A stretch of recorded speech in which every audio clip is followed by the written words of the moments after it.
சந்தோஷமான நலமாய் இருக்கும் என்று విధంగా அவர் சொல்லுகிறார். కన్నీళ్లు హృదయములో కన్నీళ్లు ఎవరికి కలుగుతుంది అంటే இந்த கண்ணீர் யாருக்கு உருவாகும் என்று சொன்னார். ఎవరైతే కృతజ్ఞత హృదయము కలిగి ఎవరైతే గ్రహించి కృతజ్ఞత హృదయము కలిగి ఉంటారో వాళ్ళకే కన్నీళ్లు, వాళ్ళకే ఆ కృతజ్ఞత హృదయముని కాపాడుకున్నప్పుడే కన్నీళ్లు విడిచినటువంటి అనుభవం కలుగుతుంది. யாருக்கெல்லாம் நன்றி இருதயம் இருக்குமோ அந்த நன்றி நினைக்கும் போது அவங்களுக்கு தானாகவே కన్నీర్ వరం. మన యొక్క హృదయముతో మన యొక్క హృదయము భారముతోను హృదయం భారతినాలో మన యొక్క కన్నులు ప్రభు యొక్క సన్నిధానములో ఎల్లప్పుడూ కృతజ్ఞత నిండి కన్నీళ్లు విడిచేటటువంటి అనుభవం మనకు ఉండాలి అని మనం ప్రార్థించాలి. దేవుని నిమిత్తం ఎప్పుడు నன்றి హృదయతోడు మనం కన్నీరు విడిచిన అనుభవం இருக்க வேண்டும். మనం అన్ని కార్యాల కొరకు దేవుని యొక్క హృదయ సన్నిధానములో విరిగి నలిగినటువంటి హృదయముతో కన్నీళ్లు కార్చేటటువంటి అనుభవం మనం కలిగి ఉండాలి. எல்லா సమయంలో நம்ம எல்லா కార్యక్రమాలను నొరుగుండా మనతోడ దేవుని సముఖంలో కనపడ வேண்டும். లూకా సువార్త 7వ అధ్యాయం 37 38 వాక్యాలను మనం చూసినట్లయితే లూకా సువిశేషం 7వ అధ్యాయం 36 37 38 వచనం పాపములు క్షమించబడటకై కన్నీళ్లు విడిచి ప్రార్థించేటటువంటి కన్నీళ్లు విడిచేటటువంటి ఒక స్త్రీని గురించి మనం చూస్తూ ఉన్నాము. తన పాపములు మన్నించబడబడగా ఈ కన్నీరు విడిచిన ఒక స్త్రీని పాత్రం చదవండి. ಆ ಊರಲ್ಲಿದ್ದ ದುರಾಚಾರ್ಯದ ಒಬ್ಬ ಹೆಂಗಸು ಪರಿಸಾಯನ ಮನೆಯಲ್ಲಿ ಆತನ ಊಟಕ್ಕೆ ಹೊರಗಿದ್ದಾನೆಂದು ಗೊತ್ತು ಹಿಡಿಕೊಂಡು ಯೇಸು ಪ್ರಭು ಊಟಕ್ಕೆ ಬಂದಿದ್ದಾನೆಂದು ಗೊತ್ತು ಹಿಡಿದು ಕಂಡುಕೊಂಡು ಸುಗಂಧ ತೈಲದ ಭರಣಿಯನ್ನು ತೆಗೆದುಕೊಂಡು ಬಂದು ಹಿಂದೆ ಆತನ ಪಾದಗಳ ಬಳಿಯಲ್ಲಿ ನಿಂತುಕೊಂಡು ಅಳುತ್ತಾ ತನ್ನ ಕಣ್ಣೀರಿನಿಂದ ಆತನ ಪಾದಗಳನ್ನು ತೇವ ಮಾಡಿ ತನ್ನ ತಲೆ ಕೂದಲಿನಿಂದ ಒರೆಸಿ ಅವುಗಳಿಗೆ ಮುದ್ದಿಟ್ಟು ತಲೆ ಕೂದಲಿನಿಂದ ಆ ಪಾದಗಳನ್ನು ಒರೆಸಿ ಆ ಪಾದಗಳಿಗೆ ತನ್ನ ಮುದ್ದಿಟ್ಟು ತೈಲವನ್ನು ಹಚ್ಚಿದಳು. ఆ ఊరిలో ఉన్న పాపాత్మురైన ఒక స్త్రీ, ఏం స్త్రీ? ఆ ఊరిలో ఉన్న పాపాత్మురాలైన ఒక స్త్రీ, ఆమె పాపాత్మురాలే. అయితే ఆమె ఏం చేస్తూ ఉందో చూడండి. పాపాత్మురాలైనటువంటి ఒక స్త్రీ యేసు పరిసయ్యుని ఇంట భోజనములకు కూర్చున్నాడని తెలుసుకొని ఒక బుడ్డిలో అత్తరును తీసుకొని వచ్చి వెనుకతట్టు ఆయన పాదముల యొద్ద నిలవబడి ఏడ్చుచు కన్నీళ్లతో ఆయన పాదములను తడిపి తన తల వెంట్రుకలతో తుడిచి ఆయన పాదములను ముద్దు పెట్టుకొని అత్తరు వాటికి పోసెను. ఆ అత్తరు ఆ పాదములకు పోసెను. அப்பொழுது அந்த ஊரில் இருந்த பாவியாகிய ஒரு ஸ்திரீ அவர் பரிசேயன் வீட்டிலே பந்தி இருக்கிறதை அறிந்து ஒரு பரணியில் பரிமள தைலம் கொண்டு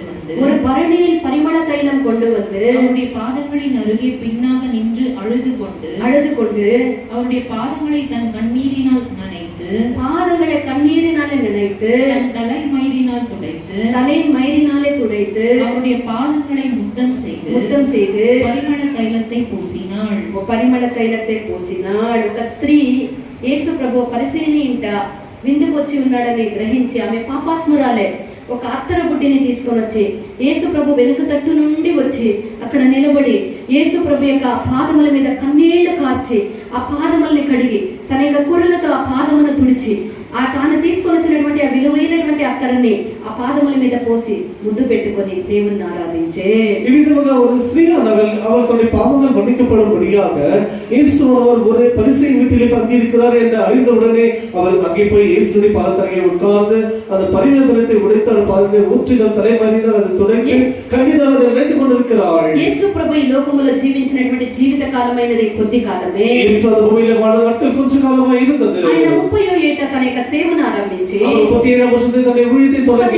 30వ వయసులో 30th year ఆయన 30 సంవత్సరాల్లో సేవను ప్రారంభించి 30వ వయసులో తనடைய ஊழியத்தை தொடங்கி 33 సంవత్సరం ఆయన సేవ చేసి 33 வருஷం వరకు அவர் ஊழியம் செய்தார். ఆయన చేసినటువంటి సేవ కొద్ది కాలమైనప్పటికీ ఆయన జీవించినటువంటి అవధి కొద్ది కాలమైనప్పటికీ அவர் భూమిలో வாழ்ந்த నాட்கள் కొంచెం నాட்களா இருந்தாலும் கூட ఆయన పరిపూర్ణమైనటువంటి తండ్రి యొక్క చిత్తాన్ని నెరవేర్చి ఆయన సమాప్తి చేసిరి. పితావిன் చిత్తాన్ని ముழுவதுமாக செய்து நிறைவேற்றினார். ఆయన జీవించినటువంటి యొక్క కాలములో அவர் జీవితాంత నాట్கள் అనేక ప్రాంతములకు తన యొక్క పాదములతో ఇప్పుడైతే మనకి బండ్లు, బైకులు, కార్లు, ఆటోలు అన్ని ఉన్నా కూడా మనకి కష్టము. యేసు ప్రభు గ్రామానికి దేంట్లో పోయిరి నడుచుకొని ఆ పవిత్రమైనటువంటి పాదాలతో ఆ సున్నితమైనటువంటి పాదాలతో ఆయన నడిచి సంచరించి ఆయన సేవలు చేసిరి. நமக்கு இன்றைக்கு கார், பஸ், டூ வீலர் எல்லாம் இருக்கிறது, ஊருக்கு போறோம். ஆனால் அந்த நாட்களில் எந்த ஒரு வசதியும் இல்லை. அந்த நாட்களே அவர் ஒவ்வொரு ஊருக்கு கூட போய் சென்று தன்னுடைய காலினாலே நடந்து கொண்டே போய் ஊழியம் செய்திருக்கிறார். ఆయన సంచరించుతూ వెళ్ళి అనేక జనాలకి ఆయన మేలులు చేసిరి. அவர் அப்படியே ஊராக சென்று தன்னுடைய ஜனங்களை பார்த்து அவர் அவிதமாக நன்மைகளை செய்திருக்கிறார். అందమైనటువంటి పాదములు నడుచుకొని వచ్చి ఆ యొక్క మేలులు చేసేది ఒక పాపాత్మురాలైనటువంటి స్త్రీని చూడగానే எளிதாக நடந்து கொண்டு வந்து நன்மைகளை செய்துதானே இயேசு இருக்கிறார் என்று அதை அறிந்து கொண்ட ஒரு ஸ்திரீயானவள் ఆ సుందరమైనటువంటి ఆ అందమైనటువంటి యేసు ప్రభు యొక్క పాదాలను చూసిన వెంటనే ఆమె యొక్క హృదయం కఠినమైనటువంటి హృదయం పాపం కలిగినటువంటి యొక్క హృదయం పగిలిపోయినది. அந்த அழகான பாதங்கள் ஊருக்கு வந்திருக்கிறது இப்படி இருக்கிறது என்று கண்ட உடனே அவள் அவிதமாக அந்த பதத்திற்கு போனாள். ఆమె యొక్క పాపాల నిమిత్తము ఆమె యొక్క హృదయం పగిలిపోయినది. அவளுடைய கடினமான இருதயமானது அந்த பாவ ஹృదயமானது இப்பொழுது உடைந்து அது கருகி போயிருக்கிறது. ఆ సుందరమైనటువంటి పాపము లేనటువంటి ఆ పరిశుద్ధమైనటువంటి పాప ఆ యొక్క పాదాలని చూసిన వెంటనే ఈమె యొక్క హృదయం పగిలిపోయే அழகான பாதங்கள் ஒரு கபடம் இல்லாம ஒரு பாவம் இல்லாத ஒரு பாதங்களை பார்த்த உடனே அவள் உடைந்து போனாள். ఆమె ఏడ్చుచు కన్నీళ్లు కార్చి அவள் அழுது கண்ணீர் விட்டு పాదములని ఆ కన్నీటితో తన యొక్క కన్నీటితో కడిగినది. அவருடைய பாதத்தை கண்ணீராలతో கழுவி இருக்கிறாள். కడుగుటకు ఒక బిందువు 2 బిందువులు నీళ్లు సరిపోతుందా? కడగాలంటే ఎక్కువైనటువంటి నీళ్లు ఉండాలి కదా. ఆమె ఒక్క సొట్టు ఒక్క బిందువుని కన్నీటిలో 2 సుక్కలు కన్నీటిలో ఇడిచింది కాదు. ఆ పాదములను తడిపి తుడిచేనంతగా కడిగేనంతగా ఆమె కన్నీళ్లు కార్చినది. இயேசுவின் பாதங்களை அவிதமாகவே தன்னை கண்ணீராலே நனைத்து விட்டு இருக்கிறாள். ఆమె కళ్ళు కన్నీళ్లు ఊటగా మారే. அவளுடைய கண்கள் கண்ணீரின் ஊற்றாக மாறி இருக்கிறது. యేసు ప్రభు ఆమె వైపు చూసే యేసు அவர் பக்கமாய் பார்த்தார். ఏమని చెప్పిరి? என்ன சொன்னார்? ఆమె ఏమి యేసు ప్రభుతో చెప్పలే. యేసు ప్రభుని ఆమెను ఏమీ అడగలే. ఆమె వచ్చి నిలబడుకున్నది, తన కన్నీళ్లు కార్చినది, ఆయన పాదములని కడిగినది, తన కురులతో తుడిచినది. దాన్ని చూసినటువంటి యేసు ఆమె వైపు చూసిరి. அந்த ஸ்திரீயானவள் வந்து இயேசுவிடத்திலே தன்னுடைய காரியங்களை எதுவும் சொல்லவில்லை, இயேசுவிடத்திலே சொல்லவில்லை. ஆனால் அவள் வந்து நின்றாள், இயேசுடைய பாதத்திலே கண்ணீர் விட்டாள், அந்த பரிமளத்தை பூசினாள். பிறகு இயேசு அவளை பார்த்து சொன்னார். 48వ వాక్యం 7వ అధ్యాయం లూకా 7వ అధ్యాయం 48వ వాక్యాన్ని చదవండి. ಆಮೇಲೆ ಆತನು ಅವಳಿಗೆ ನಿನ್ನ ಪಾಪಗಳು ಕ್ಷಮಿಸಲ್ಪಟ್ಟವೆ ಎಂದು ಹೇಳಿದನು. ನಿನ್ನ ಪಾಪಗಳು ಕ್ಷಮಿಸಲ್ಪಟ್ಟವೆ ಎಂದು ಹೇಳಿದನು. அவளை நோக்கி பாவங்கள் மன்னிக்கப்பட்டது என்றார். உன் பாவங்கள் மன்னிக்கப்பட்டது என்று சொன்னார். పాపములు క్షమింపబడి ఉన్నవని ఆమెతో అనెను. నీ పాపములు క్షమించబడి ఉన్నవి అమ్మా అని ఆమెతో యేసు ప్రభు చెప్పారు. యేసు ప్రభు ఆమె వైపు చూసి అమ్మా నీ పాపాలన్నీ క్షమించబడి ఉన్నవని చెప్పిరే. యేసు அவளை பார்த்து பாவங்கள் எல்லாம் மன்னிக்கப்பட்டது என்று சொன்னார். ఆమె జీవితంలో పాపము నిమిత్తము ఎంతో భారాన్ని మోస్తూ ఉండే. ఆమె జీవితంలో పాప నిమిత్తముగా ఎவ்வளவு భారத்தை సుమోస్తూ అన్ని భారముల కంటే పాప భారము మోసేది చాలా కష్టము, అది చాలా కష్టకరము, అది చాలా భారముగా ఉండును. எல்லா பாரங்களை பார்க்கிலும் பாவத்தின் பாரங்களை சுமப்பது சாதாரண விஷயம் இல்லை, அது மிகவும் கடினமான ஒரு பாரமாக యేసు ప్రభు ఎప్పుడైతే ఆమెను చూసి అమ్మా నీ పాపములు క్షమించబడి ఉన్నవి అని చెప్పారో, యేసు எப்பொழுது அவளை பார்த்து உன்னுடைய பாவங்கள் மன்னிக்கப்பட்டது என்று యేసు ప్రభు యొక్క சொன்னார். పాదములని ఆమె ఎప్పుడు కనుగొన్నదో, యేసుடைய పాదங்களை எப்பொழுது அவள் கண்டு கொண்டாள். ఆమె యొక్క పాదముల ద్వారా ఆమె మోస్తూ ఉండినటువంటి భారమంతా తొలగిపోయి, వేదనంతా తొలగిపోయి ఆమె విశ్రాంతిని నొందే. அவருடைய எல்லா பாவங்கள் மன்னிக்கப்பட்டு வேதனை பாரம் நீங்கி விட்டது, இப்பொழுது இளைப்பாறுதல் యేసు அடைந்திருக்கிறாள். ప్రభు యొక్క పాదములు ఆమెకు విశ్రాంతిని కలిగించే. இயேசுவின் பாதங்கள் அவளுக்கு இளைப்பாறுதல் ప్రియమైనటువంటి దేవుని యొక్క జనమా, దేవుని యొక్క మనము విరిగి నలిగినటువంటి హృదయము గల వారమై நாம் நறுகுண்ட மனதுடையவர்களாக మనం పాపముని దాచిపెట్టగా, பாவங்களை ஒழித்து வைக்காமல் మనలో పాపము లేదని మనము నీతిమంతులుగా ఎంచుకొనగా, பாவம் இல்லை என்று சொல்ல நீதிமன்றங்களை మన எண்ணிக்கொள்ளாமல் పాపముల నిమిత్తము, మన అతిక్రమముల నిమిత్తము, మన దోషముల నిమిత్తము దేవుని యొక్క సన్నిధానములో, దేవుని యొక్క పాదాల దగ్గర మనము కన్నీళ్లు కార్చి ఒప్పుకున్నట్లయితే మనలో గొప్ప విశ్రాంతి, ఒక గొప్ప ఆదరణ మనకు కలుగుతుంది. நமக்கு இருக்கிற பலவீனத்தின் நிமித்தமாக அந்த பாவத்தின் நிமித்தமாக இயேசுவின் பாதத்திற்கு வந்து கண்ணீர் விடும்போது நிச்சயமாக நமக்கு ஒரு பெரிய இளைப்பாறுதல் మనము கிடைக்கும். కన్నీళ్లతో ఏడ్చి విలపించని ఎడల நாம் அவிதமாக கண்ணீர் விட்டு அழாமல் போவோம் என்று சொன்னாள். మనము హృదయములో గుచ్చబడి మన దేవుని యొక్క పాదాల దగ్గర మనం ఏడ్చినటువంటి అనుభవము, గ్రహించలేనటువంటి అనుభవము లేని ఎడల நாம் இயேசுவின் பாதத்திற்கு வந்து நாம் உணர்ந்து நம்முடைய பாவங்களுக்காக நாம் ఆ கண்ணீர் భారాన్ని விடவில்லை என்று మనం சொன்னாள். అమితముగానే జీవితకాలం అంతా మోయవలసి వస్తుంది. அந்த பாவத்தின் பாரத்தை ஜீவித்தினால் எல்லாம் சுமக்க வேண்டிய நிலைமை. దేవుని యొక్క సన్నిధానంకి వచ్చినటువంటి మనము గ్రహించి మన పాపాల కొరకు పశ్చాత్తాపపడి మన హృదయము పగిలి దేవుని యొక్క సన్నిధానంలో మనము కన్నీళ్లు కార్చినప్పుడు தேவ சமூகத்தில் வந்திருக்கிற நாம் நம்முடைய பாவங்களுக்காக మనసాపట్టి కన్నీరు విட்டு దేవ సముద్రంలో పడ வேண்டும். మన కనికరము కలిగినటువంటి దేవుడు మన పాప భారముల నుండి దించి మనకు విశ్రాంతిని కలిగించును. இரக்கம் செய்கிற தேவன் நம்முடைய எல்லா பாவ பாரத்தை இறக்கி விட்டு நமக்கு இறைப்பொருள் தருவார். దేని ఎడల ఆ పాప భారము మనం మోయలేక ఒక రోజు ఆ పాపములో మనం కూలిపోయినటువంటి అనుభవంలోనికి నడిపించబడదాము. அல்லது அந்த பாவத்தின் பாரத்தை జీవనకెల్లాం సుఖకర అనుభూతిలో పోయి విడుவோம். కావున దేవుని యొక్క సన్నిధానములో వచ్చి మన హృదయం పగిలి మనం దేవుని సన్నిధానములో కన్నీళ్లు విడిచే వాళ్ళముగా ఉందము గాక. தேவ சமூகத்தில் நாம் செய்த பாவங்களுக்காக கண்ணீர் விட்டு அழுகிறவர்களாக இருப்போமாக. దేవుని యొక్క సన్నిధానముకు వచ్చినటువంటి మనము మన యొక్క విశ్వాసము కట్టి లేపబడుట కొరకు విశ్వాసము ద్వారా మనము స్వస్థత పొందుటకు మనము కన్నీళ్లు విడవాలి. தேவ சமூகத்தில் வந்திருக்கிற நாம் நம்முடைய விசுவாசம் கட்டி ஏற்றுக்கொள்வதற்காக விசுவாசத்தில் நடப்பதற்காக நாம் அவிதமாக அதுக்கு அழுவோமாக. మనము విశ్వాసముని కట్టి లేపి మనము స్వస్థత పొందు నిమిత్తము దేవుని యొక్క సన్నిధానములో కన్నీళ్లు విడవాలి. நம்முடைய விசுவாசம் கட்டி எழுப்பப்பட்டு நம்முடைய சுகத பெரும்படியாக நாம் கண்ணீர் விட வேண்டும். దేవుడు మనందరినీ స్వస్థపరిచే దేవుడై ఉన్నాడు. దేవుడు మనం எல்லாரையும் சுகமளிக்கிற దేవుడు నేడు ఆయన స్వస్థతనిచ్చేదానికి ఆయన అదే శక్తి అదే ప్రేమ అదే వాత్సల్యత కలిగి ఉన్నారు. அந்த நாளிலே சுகத்தை கொடுக்கிற தேவன் இன்றைக்கும் அவர் நம்ம மத்தியிலே அவர் அதே வல்லமையோடு தான் இருக்கிறார். దేవుని యొక్క సన్నిధానములో మన విశ్వాసము కట్టి కాపాడబడి మనం స్వస్థత పొందుటకు మనం కన్నీళ్లు విడవాలి. அந்த தேவ சமூகத்தில் வந்திருக்கிற நாம் நம்முடைய விசுவாசம் கட்டி கட்டப்பட்டு நாம் சுகப்படுகிறபடி விதமாக இருக்க வேண்டும். మార్కు సువార్త 9వ అధ్యాయం 24వ వాక్యాన్ని మనం చూసినట్లయితే మార్కు సువిశేషం 9వ అధ్యాయం 24వ వచనం படிக்கும்போது వెంటనే ఆ చిన్నవాని తండ్రి నమ్ముచున్నాను నాకు అపనమ్మకము ఉండకుండా సహాయము చేయమని బిగ్గరగా చెప్పాను.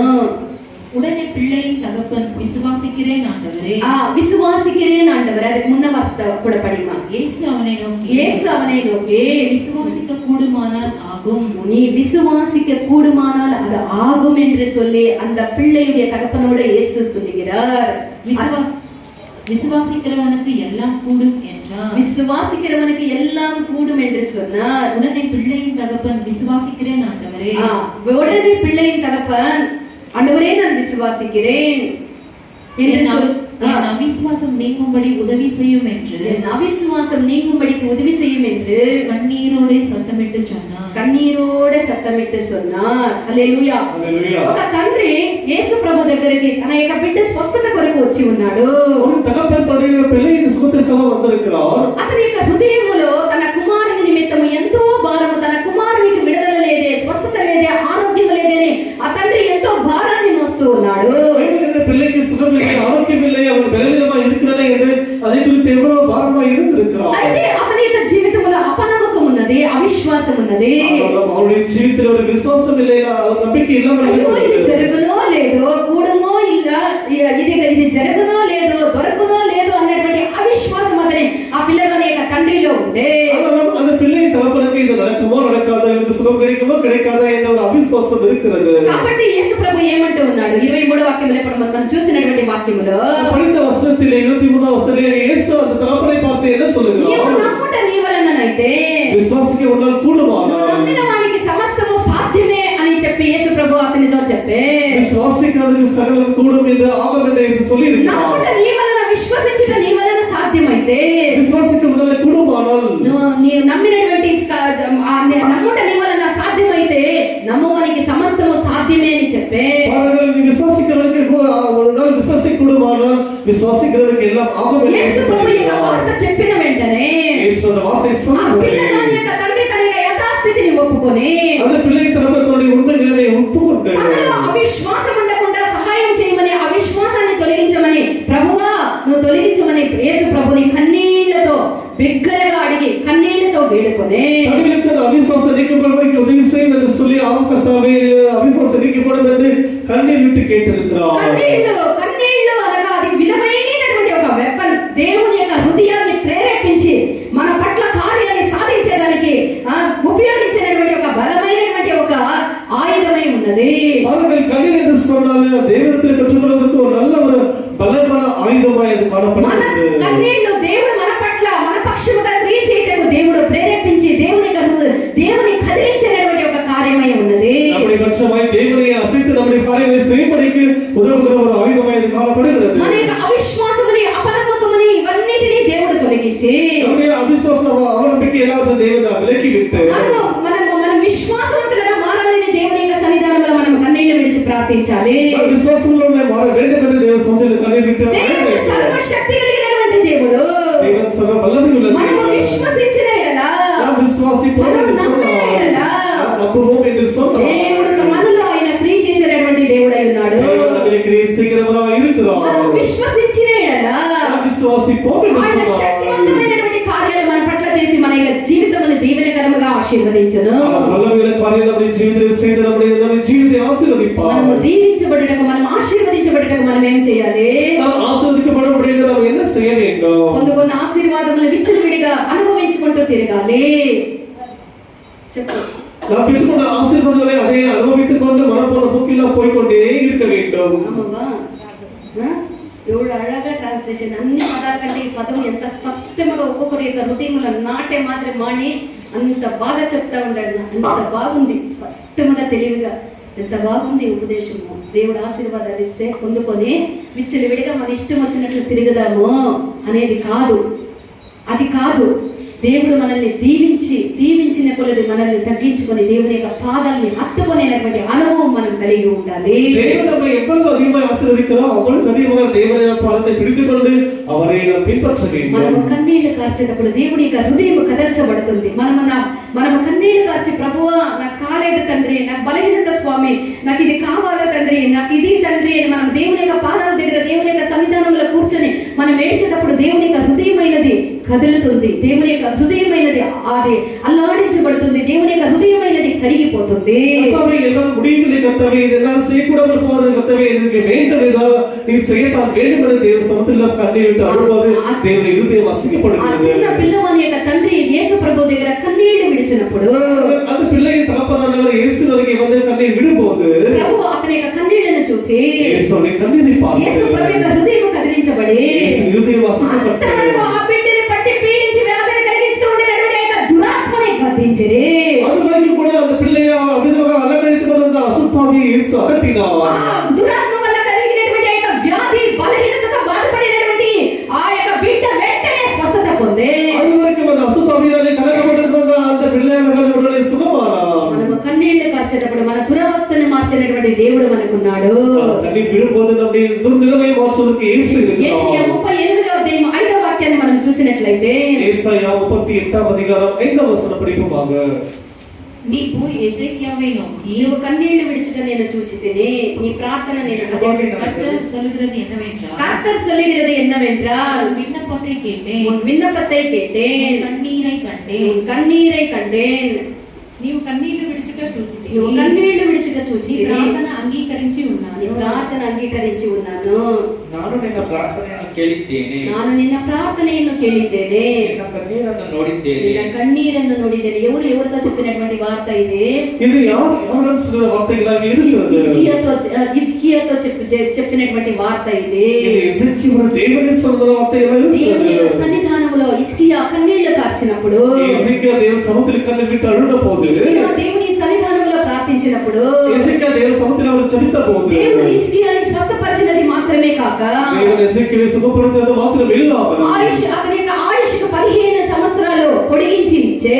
அவருடைய ஆயுஷ் நாட்களை 15 வருஷம் கூட்டி இருக்கிறார். దేవుడు హిజ్కియాని స్వస్థపరచుటకు గల కారణమేమనగా, ఎసెకియాவை దేవుడు సుఖపరిచినది కారణం என்ன? 2 రాజులు 20వ అధ్యాయం 5వ వాక్యమును మనం చూసినట్లయితే 2 రాజాக்கள் 20వ అధికారం 5వ వచనం படிப்போமாக. ಹಿಂದಿರುಗಿ ಹೋಗಿ ನನ್ನ ಪ್ರಜೆಗಳ ಪ್ರಭುವಾಗಿರುವ ಹಿಜ್ಕೀಯನಿಗೆ, ನಾನು ನಿನ್ನ ಪ್ರಾರ್ಥನೆಯನ್ನು ಕೇಳಿದ್ದೇನೆ, ನಿನ್ನ ಕಣ್ಣೀರನ್ನು ನೋಡಿದ್ದೇನೆ, ನಿನ್ನ ಕಣ್ಣೀರನ್ನು ನೋಡಿದ್ದೇನೆ, ಗುಣ ಹೊಂದಿ ನಾಡದು ನನ್ನ ಆಲಯಕ್ಕೆ ಬರುವಿ, ಇದಲ್ಲದೆ ನಿನ್ನ ಆಯುಷ್ಯಕ್ಕೆ 15 ವರ್ಷಗಳು ಕೂಡಿಸುತ್ತೇನೆ, 15 ವರ್ಷಗಳನ್ನು ಕೂಡಿಸುತ್ತೇನೆ. 3 దినములు ఈ యొక్క వార్త వినిన వెంటనే హిజ్కియా 3 దినములు యెహోవా మందిరమునకు ఎక్కిపోయి అక్కడ దేవుని యొక్క సన్నిధానంలో కన్నీళ్లు కార్చి ఏడ్చి ప్రార్థించే. எசேக்கியா தீர்க்கதரிசியானவர் எசேக்கியாவுக்கு சொன்ன உடனே இவ்விதமாக நீ மரித்து போவாய் என்று சொன்ன உடனே அவர் அபிதமாக 3 நாட்கள் தேவனை அழுது போய் கர்த்தாவே அபிதமாக கண்ணீர் விட்டு அழுதிருக்கிறார். 3వ దినమున నీవు యెహోవా మందిరమునకు ఎక్కిపోవదు అనేటువంటి ఒక వార్తను కూడా ఆ యొక్క వాక్యములో మనం చూస్తూ ఉన్నాము. அவர் 3వ நாட்கள் ஏறி போவாய் என்ற வார்த்தையை கூட பார்க்கிறோம். హిజ్కియా ఎక్కిపోవుటకు దేవుడు అతనికి స్వస్థపరిచే. அவர்கள் 3 நாள் ஏறி போவதற்கும் தேவனை சுகப்படுத்தி இருக்கிறார். అనేక స్వస్థత పొందుటకు మంచి ఫిట్ గా ఉండేదానికి బాగుండేదానికి ఏం చేస్తూ ఉంటారు?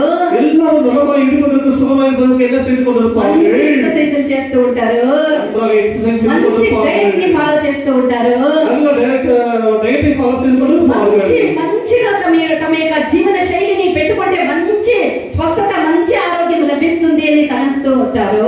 நல்ல ஒரு ஜீவத்தின் பழக்கத்தை வளர்ந்து கொண்டால் நம்முடைய ஜீவனுக்கு நலமாய் இருக்க வேண்டும் ఈ వార్త நினைக்கிறார்கள். విన్న వెంటనే మూడవ రోజు హిజ్కియా దేవుని యొక్క మందిరమునకు ఎక్కిపోయే அவர்கள் அந்த வார்த்தை கேட்டவுடனே இசைக்கியா அவர் மறுநாளே தேவனை அழைத்து போயிருக்கிறார். హిజ్కియా ఎక్కిపోయినప్పుడు దేవుడు అతన్ని స్వస్థపరిచే. இசைக்கியா எழுந்து போன போது தேவனான சுகத்தை கொடுத்திருக்கிறார். దేవుడే మనకి ఆరోగ్యముని కాపాడేటువంటి దేవుడై ఉన్నాడు. தேவனை நம்முடைய ஆரோக்கியத்தை காப்பாற்றுகிறார். ఆయనే మనకు మంచి పరమ వైద్యుడై ఉన్నాడు. அவரை நமக்கு நல்ல வைத்தியராக మన இருக்கிறார். బలహీనతలకు బలం అనుగ్రహించేది మన యొక్క దేవుని యొక్క హస్తమే. அவர்கள் நம்முடைய பலவீனத்தில் நமக்கு தைரியத்தை கொடுப்பதற்காக தேவனுடைய பலமுள்ள கரமாக இருக்கிறது. ఈ లోకములో మనం చూస్తే ఈ సైన్స్ చూస్తే ఒక్కొక్క అవయవానికి ఒక్కొక్క డాక్టర్ ఉన్నారు. அவர்கள் நம்முடைய அவயவத்தில் நம்முடைய சரீரத்தை பார்க்கும்போது ஒவ்வொரு அவயவத்திற்கும் ஒரு டாக்டர் இருக்கிறார்கள். అవయవానికి చెందినటువంటి డాక్టర్ దగ్గర మరొక అవయవాన్ని గురించి బాధ చెప్తే ఇది నాది కాదు పలాని వాళ్ళది అని చెప్పి వేస్తారు. அவர்கள் ஒரு அவயத்தை குறித்து ஒரு டாக்டர் சொன்னால் இது என்னுடைய காரியம் இல்லை, இன்னொரு டாக்டரை நீ பார்க்க வேண்டும் என்று தான் சொல்வார்கள். అయితే ఇది ఆ సంబంధించినటువంటి డాక్టర్ కూడా, ఆ అవయవానికి సంబంధించిన డాక్టర్ కూడా నా ప్రయత్నం చేసినాను, నేను చేసేదంతా చేసినాను, తర్వాత నా వల్ల కాలేదని చెప్పుదురు. அந்த அவயவத்திலே பயிற்சி பெற்று தேர்ச்சி பெற்ற டாக்டரும் கூட சில முயற்சிகள் தான் செய்வார்கள். அதற்கு மேலாக நான் முயற்சி செய்தேன், என்னால் முடியவில்லை என்று தான் சொல்வார்கள். అయితే మన యొక్క తండ్రి, நம்முடைய தெய்வம், మన యొక్క నాయన, நம்முடைய தகப்பனானவர், మన యొక్క డాడీ, நம்முடைய డాడీ ஆனவர், మన యొక్క డాడీ పెద్ద డాక్టర్ అయి ఉన్నాడు. அவர் பெரிய ஒரு டாக்டராக இருக்கிறார். ఆయన ఏ శరీరంలో ఉండే ఏ అవయవానికి కాదు, నీ తల వెంట్రుక మొదలుకొని నీ అరికాల వరకు ఉండేటువంటి ప్రత్యేక అవయవాన్ని స్వస్థపరిచే, బాగుపరిచే, అవయవాన్ని అంతరింద్రియాన్ని లోపల బయట అన్నిటినీ బాగుపరిచినటువంటి పరమ వైద్యుడు మన యొక్క తండ్రి అయి ఉన్నాడు. பரம தகப்பனாகிய தேவனானவர் நம்முடைய தலை முதல் உள்ள கால் வரைக்கும் கூட எல்லா அவயங்களையும் கூட அது உள்ளே சரி வெளியே சரி எல்லாவற்றையும் நன்றாக செய்கிற మీరు ఎక్కడైనా தேவனாக పోయినప్పుడు మీ డాడీ ఏం ఆక్యుపేషన్, మీ పేరెంట్స్ ఏం ఆక్యుపేషన్ అని అడుగుతారు కదా, ఏం పని మీ డాడీది అంటే మీరు చెప్పండి. మా డాడీ వచ్చి డాక్టర్. ఆయన ఏం డాక్టర్? అన్నిట్లోనూ స్పెషలైజేషన్ చేసినటువంటి పరమ డాక్టర్ మా యొక్క డాడీ అని చెప్పండి. హల్లెలూయా. సిగ్గుపడకుండా చెప్పండి. ఒక బిడ్డ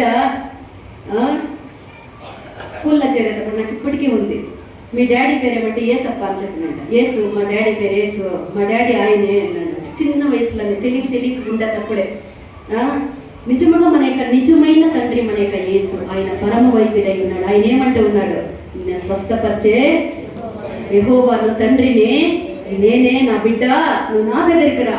నీకు స్వస్థత కావాలన్నా నువ్వు నా దగ్గరికి రా, నా పాదాల దగ్గరికి రా. నా వల్ల అసాధ్యమైనది ఏదైనా ఉన్నదా?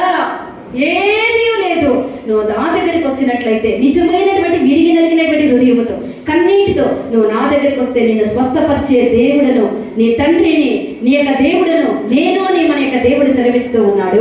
நம்முடைய தகப்பனத்தில் நாம் போகும்போது நிச்சயம் அவர் சொல்லுகிறார், நாளை பரிகாரகி கர்த்தர் சொல்லுகிறார், அங்கே போகும்போது நமக்கு சுகமானது நிச்சயமாய் கிடைக்கிறதா మన இருக்கிறது. యొక్క ఆరోగ్యాన్ని కాపాడేటువంటి దేవుడు డాక్టర్ మన యొక్క దేవుడై ఉన్నాడు.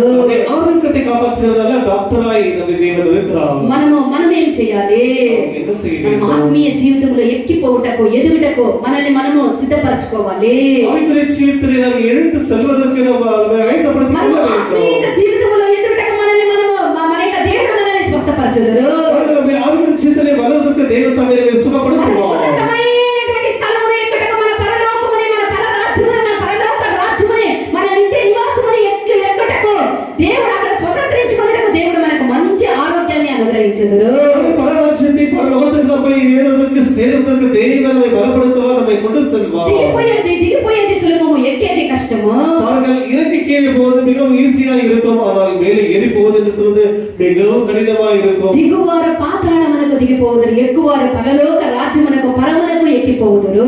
இறங்குகிறவர்கள் பாதாளத்துக்கே இறங்கி போவார்கள், ஏறி போகிறவர்கள் பரலோக ராஜ்யத்திற்கு தேவனிடத்துக்கே போவார்கள். నూతన యెరూషలేము సీయోను ఉన్నతమైనటువంటి స్థలములో ఎక్కుటకు, ఎక్కిపోవుటకు దేవుడు మనల్ని మంచి ఆరోగ్యమునిచ్చి, స్వస్థతనిచ్చి, బలపరిచి మనల్ని నడిపించుదురు. நம்முடைய புதிய எருசலேம், புதிய சீயோன் இருக்கிறது, அந்த இடங்களுக்கு போவதற்கு தேவன் நம்மை நல்ல ஆரோக்கியத்தை நம்மை நிரப்புவாராக. కావున మనం ఎల్లప్పుడూ మంచి ఆరోగ్యముతో, మంచి మంచి బలముతో మనం ఉండాలి అంటే நாம் எப்பொழுதும் நல்ல ஆரோக்கியத்தோடு நல்ல பலமா இருக்க வேண்டும் என்று దేవుని యొక్క சொன்னார். సన్నిధానములో మనము కన్నీళ్లు విడిచి ప్రార్థించేటటువంటి వారమే ఉండాలి.